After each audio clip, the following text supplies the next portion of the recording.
Greetings YouTube. Today I'm going to talk about an antique Melon knife. This is what I've actually been told this knife is called. And before I open it up, you can see that it is a fairly large knife. I mean, that's not a small knife at all. And it's very slim. Slip joint, nail nick for opening. It has some imperfections. For example, there's a crack right there, and there's a crack right there. But I paid $20 for this, and I think it was a good deal because I really liked the design, and it reminded me of a knife I used to own in the past. And I have another one of a smaller size. I have a Melon knife. It's about that big, but this one I thought was kind of unique because it has a fully serrated blade. And I thought that was kind of interesting because I'd never seen one like this before.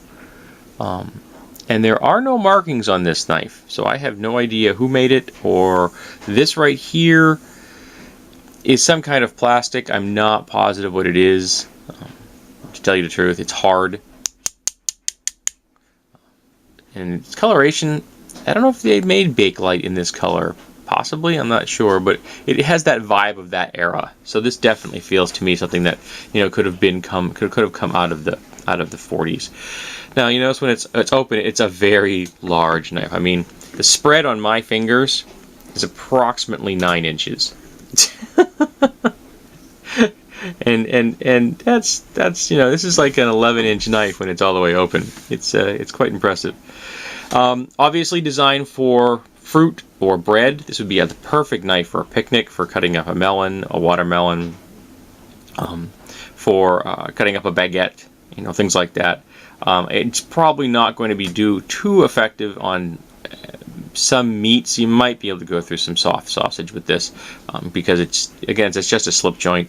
I don't know how much pressure you're going to want to be able to put in that direction before you might be concerned about damaging the spring. But I thought it was a lovely little piece.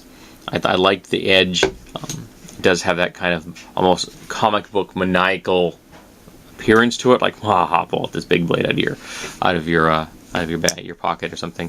But because it's so small, it would really fit quite nicely into a picnic basket or into a kit if you were going to go out to eat in a park somewhere or something. It doesn't take up too much space. It isn't very heavy. It's heavier than some modern knives would be.